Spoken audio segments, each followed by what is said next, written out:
They began whispering before the carriage ever stopped. Beneath the pale London dawn, as mist clung to the iron gates of the Hartwell townhouse, society gathered like crows sensing a fall. Silks rustled. Gloved hands lifted opera glasses.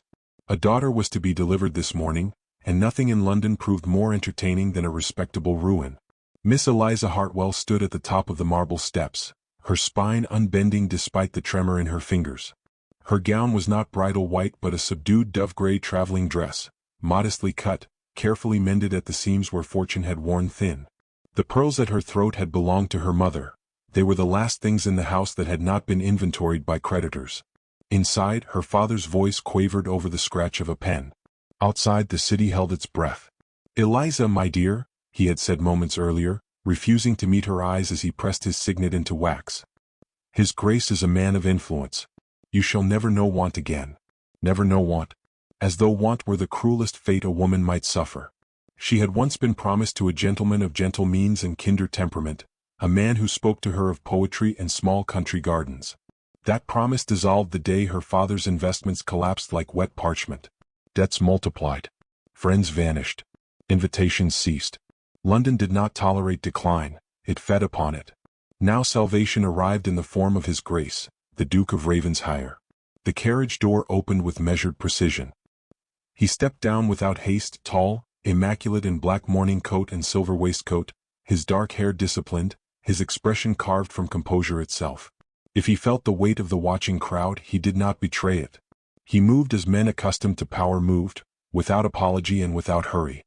"Good God," a woman whispered too loudly, "he purchases estates as he pleases. It seems he has added a bride to his holdings." A ripple of subdued laughter followed. Eliza heard it all. She felt each word strike like a discreet slap. Yet she did not lower her chin. If she must be bartered, she would not be broken in public. Her father emerged, pale and perspiring, bowing with humiliating depth. Documents were produced by the Duke's solicitor, crisp and final. Ink glinted in the morning light. The arrangement, though no one dared speak it plainly, was simple. Ravensshire would assume the Hartwell debts in full. In return, Miss Hartwell would become Duchess. No courtship. No protestations. Only signatures. The Duke accepted the papers with a slight inclination of his head. At last, his gaze lifted to Eliza. It was not the look of a conqueror surveying spoils. Nor was it tender. It was assessing, quiet, intent, as though he sought something in her expression beyond fear. She forced herself to meet his eyes. They were a storm-dark gray, unreadable yet not unfeeling. For one suspended heartbeat, the murmurs around them seemed to recede. She wondered whether he saw her humiliation as clearly as she felt it. "Miss Hartwell," he said, his voice low and impeccably controlled, "shall we?" The question sounded like courtesy. It felt like destiny sealing. She descended the steps without assistance, each footfall echoing her departure from girlhood illusions. At the final stair, he extended a gloved hand. The leather was cool against her palm, firm but not possessive. Behind her, someone remarked, "How fortunate to be beautiful when one is otherwise bankrupt." The word struck her father. She saw him flinch.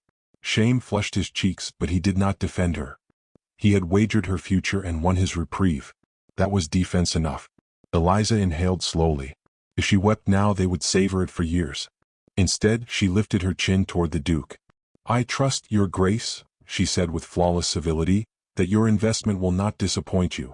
A flicker, barely perceptible, passed through his eyes. Amusement? Approval? Something sharper? "I do not invest lightly," he replied. He escorted her toward the carriage. The crowd parted, though not respectfully. They parted as one does for spectacle. She felt their scrutiny upon the nape of her neck, upon the modest curve of her shoulders, upon the absence of joy in her step. At the carriage door, her father approached again, attempting a blessing that dissolved into apology. Eliza kissed his cheek because duty required it, not because forgiveness had arrived. She understood too clearly that desperation had guided him, but understanding did not ease the bruise. The Duke assisted her inside. The interior smelled faintly of polished wood and something darker, perhaps tobacco, perhaps rain-soaked wool from prior journeys. He took his seat opposite her, composed, unflustered. Through the window, London blurred into gray stone and distant spires. The townhouse receded. With it, the fragile remnants of her former life. Silence settled between them, thick but not hostile. She studied the fine cut of his coat, the controlled stillness of his posture. Men who crushed rivals were said to possess tempers like wildfire. Yet this man radiated winter, measured, lethal, contained. "You need not look so prepared for execution," he said at last, his tone even. "I beg your pardon? I have no intention of parading you as a trophy." The carriage wheels jolted over cobblestone. Her heart jolted with them. "And yet," she answered carefully, "I am to be displayed as Duchess." His gaze did not waver. Displayed perhaps. Pitted never. The word struck something deep within her, a tender place she had guarded since the first creditor's knock. He leaned forward slightly, lowering his voice so that only she might hear. "You may despise me, Miss Hartwell," he murmured, "but you shall never be pitted again." The carriage turned, carrying her toward a future purchased at staggering cost. And for the first time that morning, uncertainty eclipsed humiliation, because she could not decide which frightened her more, that he spoke as a tyrant claiming his due, or as a man who believed he was rescuing her. The Ravensshire estate rose from the mist like a monolith of stone and shadow, its towers etched sharply against the waning light of a late afternoon sky. Carriages crunching over gravel drove Eliza past gardens shrouded in frost, statues of saints and mythic heroes glinting with hoarfrost, and fountains whose waters had stilled in icy sculpture. Every step she took toward the grand entrance felt both monumental and suffocating, as though the house itself breathed down her neck, reminding her of her delicate position within its walls. Inside, warmth and firelight fought against the chill, yet the grandeur of the halls, polished marble, velvet drapes, crystal sconces, was intimidating rather than welcoming. Servants moved with quiet efficiency, their eyes flicking toward her in curiosity or quiet assessment. Each glance reminded her, she was new here, a guest in a kingdom she had not chosen, under the dominion of a man whose motives she could neither guess nor control. The first evening brought a small gathering, a quiet affair compared to the London society balls she had once dreamed of attending. Guests lingered in the high-ceilinged drawing room, sipping amber liquids from delicate glasses, their conversation careful, measured, tinged with speculation. Eliza stood apart, as though suspended in a delicate cage, while the Duke mingled effortlessly, commanding attention without seeming to try. He approached her at last, offering a brief nod that held more weight than any social flourish. "I trust the journey was tolerable," he said, voice smooth and unhurried, as though the world could wait while he measured her response. "Acceptable," she replied, careful to temper both relief and apprehension. She kept her composure, though each word felt like a test. "Your estate is formidable." He allowed the corners of his mouth a subtle lift, not a smile, merely the suggestion of approval. "It should impress Miss Hartwell. And yet impressions are easily undone." His eyes lingered on her with quiet calculation, and she felt a strange heat creep to her cheeks. Not shame, something else. Recognition, perhaps, or an acknowledgement of her awareness of the performance expected in every corner of this house. Rumors had preceded her. Within hours she overheard whispers from servants and guests alike. Some spoke openly, imagining scandal in tones just soft enough to avoid accusation. "A Hartwell taken by the Duke?" a maid murmured to another. Did her father truly imagine she could command her own future? Another laughed softly, saying, "Beauty is wasted where fortunes have failed." The words stung despite their politeness, sharpening her awareness of the social knife's edge on which she now balanced. Yet, amid scrutiny and gossip, the Duke offered something subtle, something that stirred curiosity and fragile hope. A private gift, left without fanfare, awaited her in the library, a small dark room lined with rare books, the scent of polished wood and old paper heavy in the air. She discovered a leather-bound volume of poetry, its edges worn, and within its pages a note, inked in a precise hand. A mind should never be impoverished. Her pulse quickened. The words were not extravagant, not declarations of affection, yet they carried weight she had not expected. He had observed her. He had noticed more than her presence. He had noticed her intellect, her taste, the fragile pride she carried like armor. The realization both unsettled and intrigued her. He was a man of control, yet in this small gesture, he had breached the boundaries of propriety with kindness she had not anticipated. Even as curiosity took root, scandal arrived unbidden.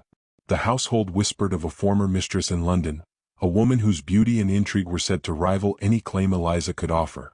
The story spread like ink on wet paper, amplified by idle speculation, each retelling more damaging than the last. At dinner, a guest, emboldened by wine and confidence, asked pointedly if she felt secure in her new position. The question was polite only in form. Its intent was to unsettle, to probe, to insinuate fragility. Eliza met each word with measured grace, her voice steady, her gaze unwavering. "Security," she said, "is a matter of perspective, is it not?" The words were mild, yet they carried the sharpened edge of dignity. She refused to be cowed, refused to allow the insinuations to define her presence. Later, in private, she summoned courage to speak to him directly. "Am I to be tolerated, Your Grace, or merely displayed?" Her voice was quiet, yet the question trembled with courage and defiance. He regarded her silently, his expression an inscrutable mask. Then finally he spoke, "You are to be respected. By them, or they shall answer to me." There was no warmth in the words, only a firm, unyielding resolve that left her both reassured and bewildered.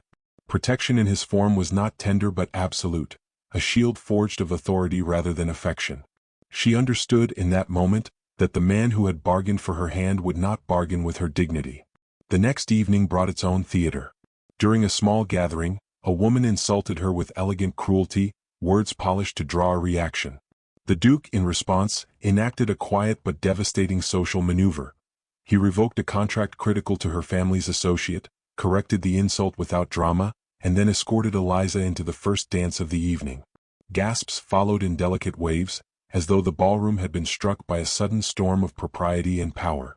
For the first time she felt a subtle shift in the balance of control. The man who had seemed distant, impervious, might also act decisively to preserve her honor. Yet even as relief mingled with the faint stirrings of admiration, she discovered the truth behind the whispered scandal. The supposed mistress did not exist. The rumor, maliciously crafted by rivals, had sought to unsettle her, to measure the Duke's loyalty. That he had not simply ignored it, but quietly countered it, struck her with unexpected clarity. Her husband, by society's definition, was ruthless. But in his ruthlessness lay protection, calculation, and an understanding she had not anticipated. That night, as the house settled into silence, Eliza lingered in the library, fingers tracing the edges of the leather-bound book he had left.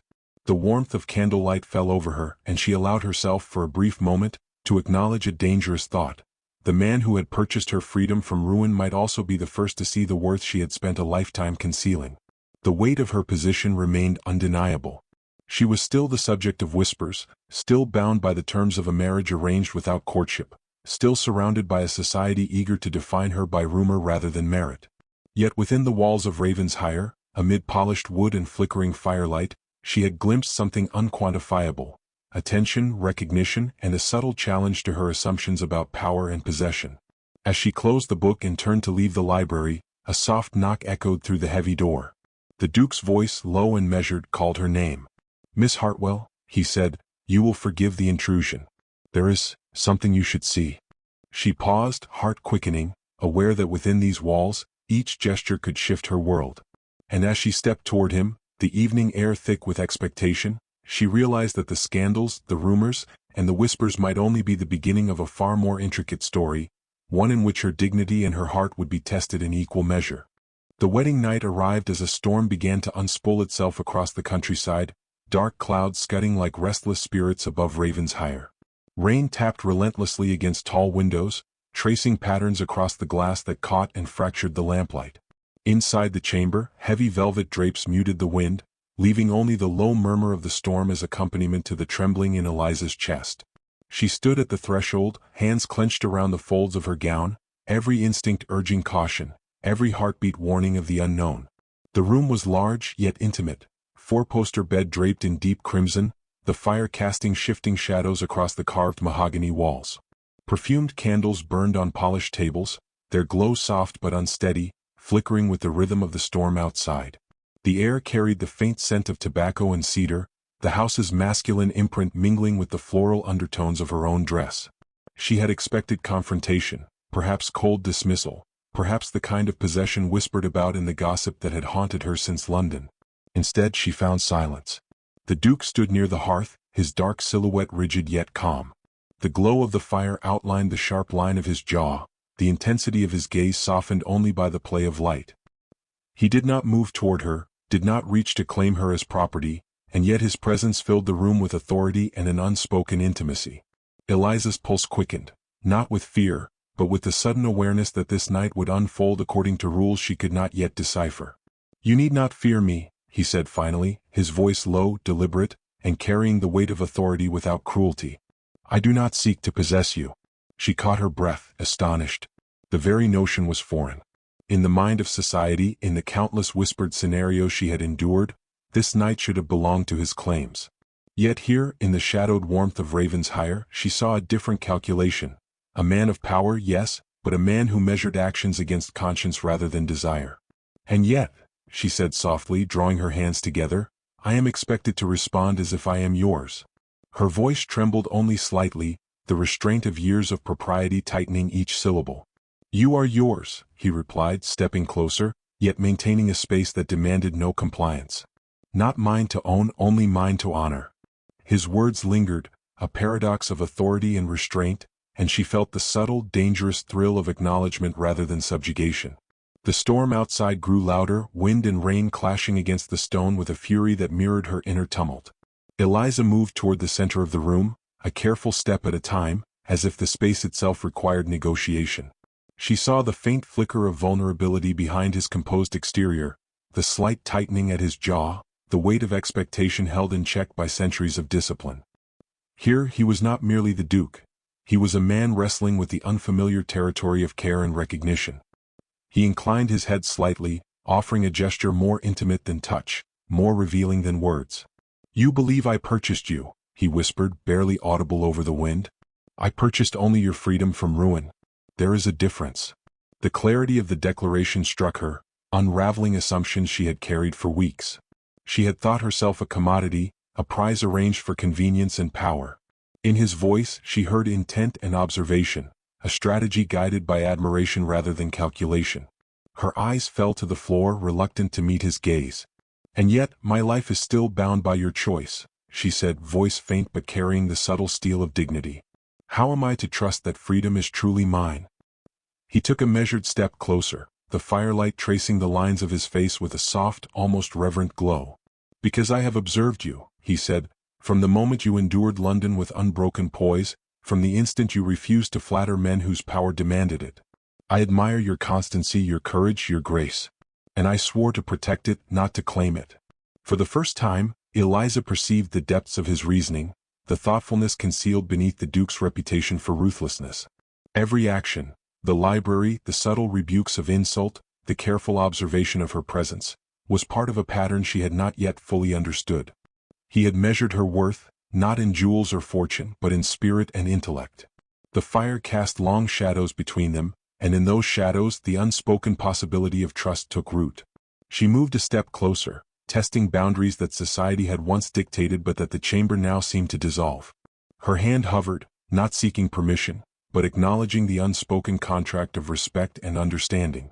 "Tonight," he said, lowering his voice still further, "you have every choice. To accept, to retreat, to define the terms yourself. I will wait. I will not impose nor coerce. Not tonight. Not ever." The emphasis lingered, deliberate and unwavering, and her heart quivered at the novelty of agency granted rather than claimed. The storm's fury outside diminished, leaving a steady patter that framed the quiet intimacy of the chamber. Eliza's mind raced, retracing the events that had led her here, the public humiliation, the whispered slanders, the subtle attentions he had woven through her days. Each act, each gesture, now revealed a precision of care she had not recognized, a patience that challenged everything she had believed about her position as a duchess purchased by necessity. She lifted her gaze, catching his eyes in the shifting firelight. For the first time she saw not the implacable Duke, the man whom London whispered about with fear and fascination, but someone capable of understanding dignity and courage, someone who measured the weight of another's heart with precision. She felt the faintest tremor of longing, tempered by the caution born of survival and propriety. Stepping forward, she closed the distance between them, not with expectation of claim, but with the quiet assertion of self. "Then I will not fear you," she said, her voice steady now, "nor the world that watches us. I will meet your measure as you have met mine." He inclined his head, a subtle acknowledgement that carried both admiration and an invitation to continued trust. There was no triumph in his eyes, no declaration of conquest, only the recognition of a moment suspended between past indignities and future possibility. The night deepened, and as the last candle flickered low, the storm's final gust swept across the hills, carrying with it the scent of wet earth and promise.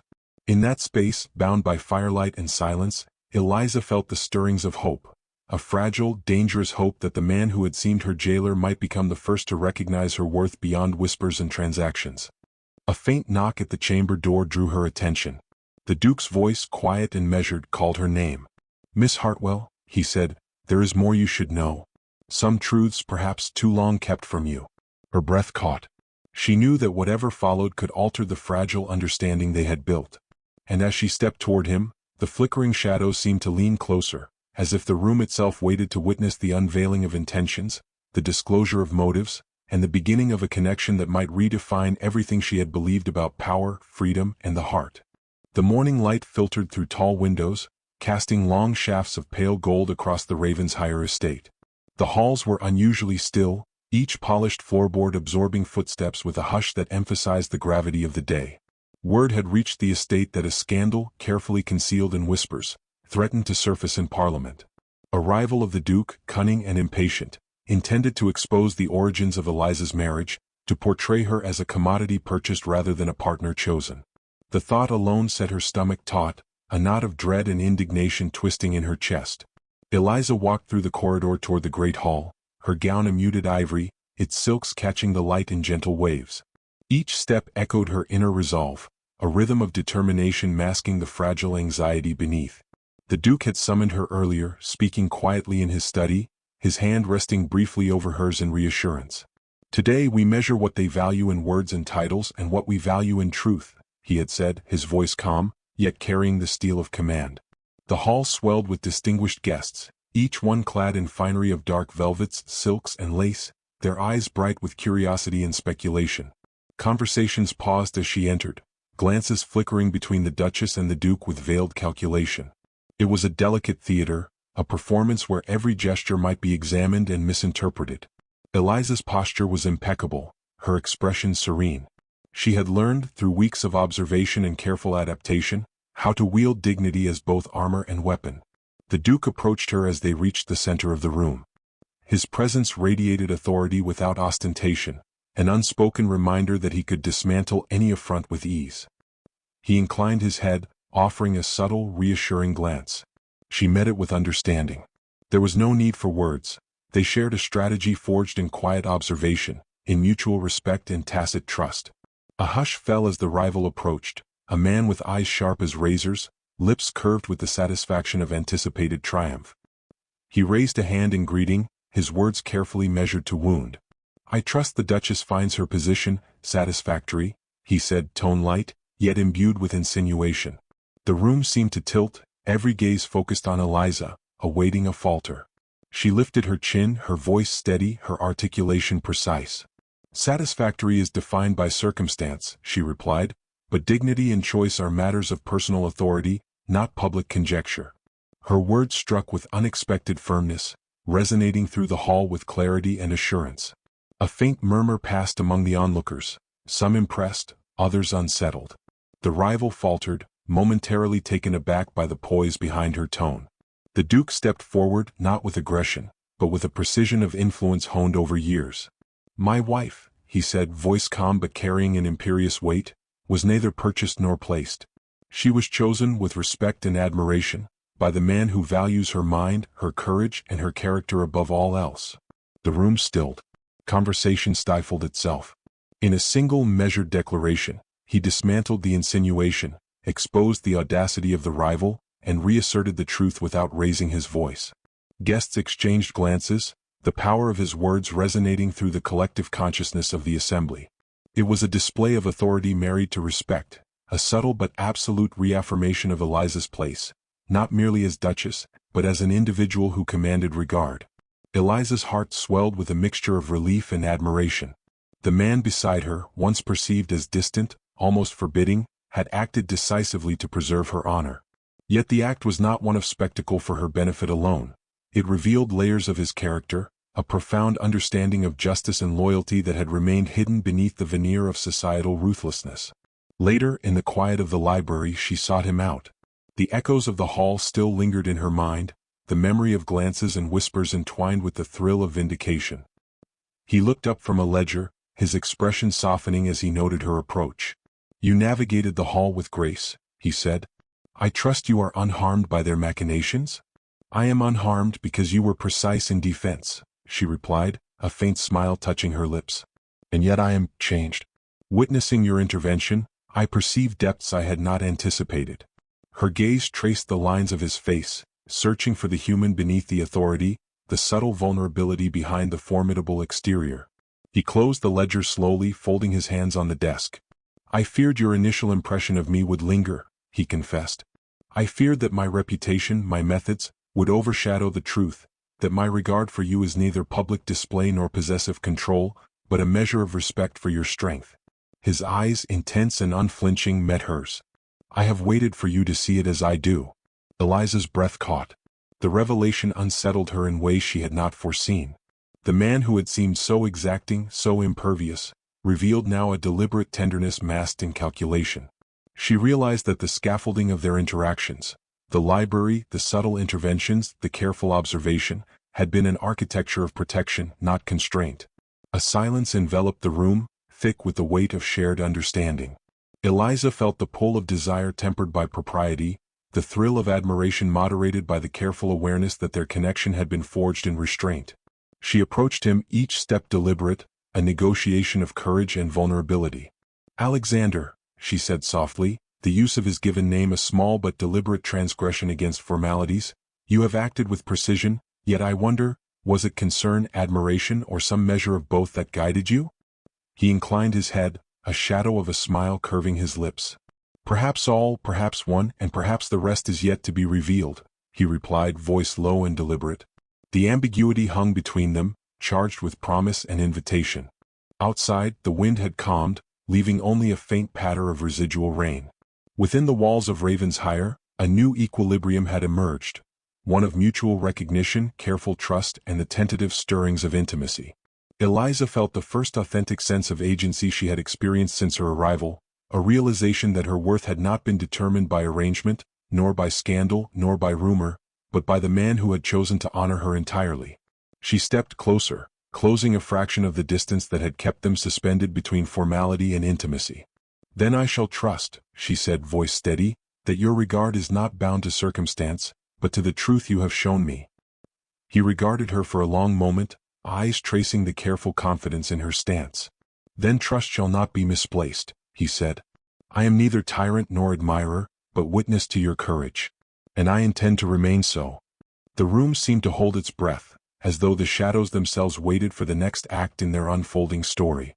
Outside, a carriage rattled along the estate drive, a distant echo of the world beyond Ravensheim.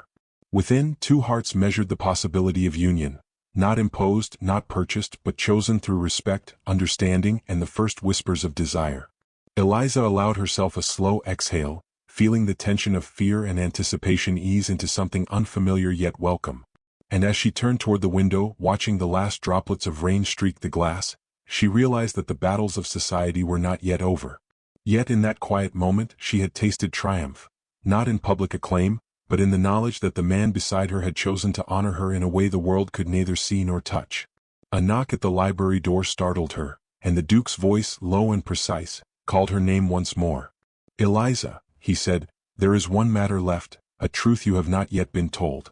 It may change everything you think you know about this house, and about me. Her pulse quickened. She moved toward him, aware that the revelation awaiting her would not merely redefine her understanding of him, but perhaps the very boundaries of her heart. The halls of Ravensheim were unusually bright that morning, sunlight spilling in through the immense windows, gilding the marble floors with gold. It was a rare moment of calm, though Eliza felt none.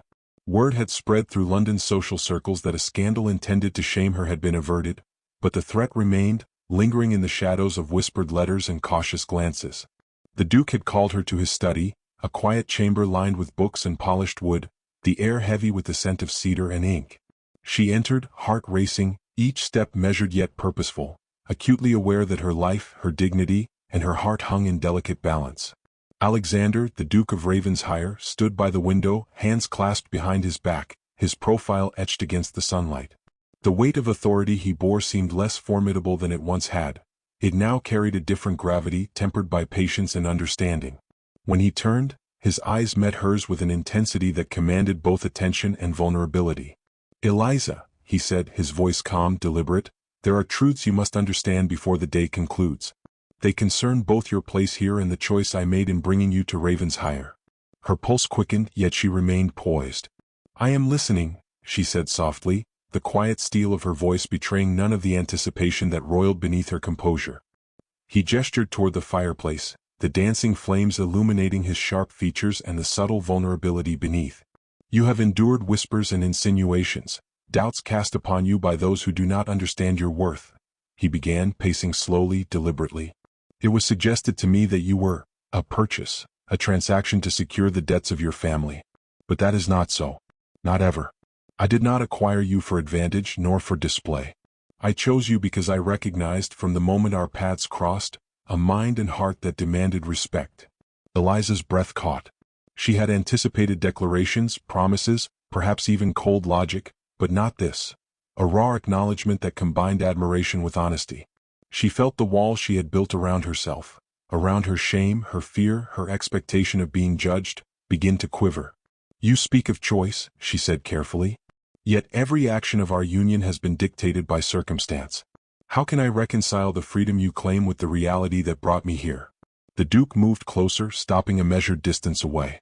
"Because choice is not always defined by circumstance," he replied, voice low and steady, "but by what we recognize as worth.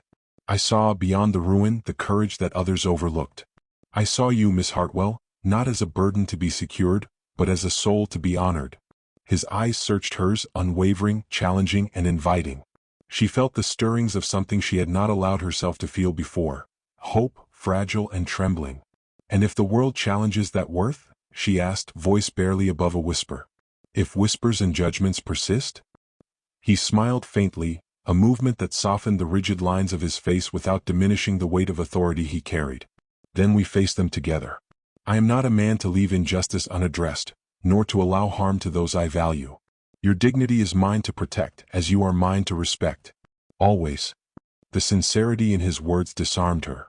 She stepped closer, closing the space between them, feeling a current of trust and admiration that neither had spoken aloud but both understood.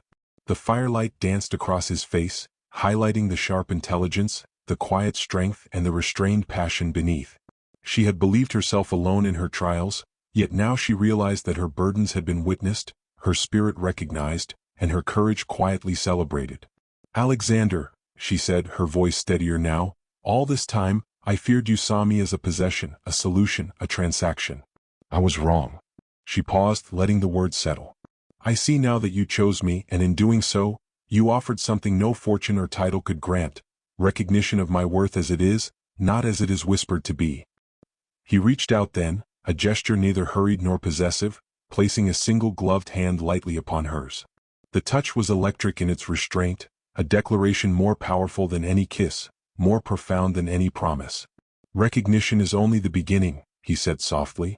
"There is respect, there is admiration, and there is the possibility of something far greater should you allow it." Eliza's heart quickened. She felt the weight of propriety, the lessons of a lifetime in restraint and patience, yet the pull of trust and burgeoning affection urged her forward. She placed her other hand atop his, steady, deliberate, an unspoken agreement of willingness and vulnerability.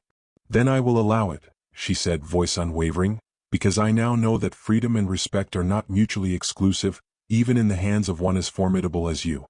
He inclined his head, a subtle acknowledgement of both triumph and tenderness. "Then let the world observe what it may," he said, voice measured. "Let them whisper, let them speculate. They will never define the measure of your worth. That is mine to honor and mine alone." The day outside Ravensheim progressed, indifferent to the drama within. Sunlight shifted to late afternoon, casting long shadows through the tall windows. Yet inside, a quiet transformation had occurred. Eliza felt the shackles of shame loosen, replaced by the empowering knowledge that she was seen, that she was valued, and that the man who had once seemed cold and unyielding was capable of devotion expressed in the most profound, disciplined form: honor. Later, in the privacy of the garden, they walked among the trimmed hedges and frost-tipped roses, the air crisp and fragrant with winter's chill.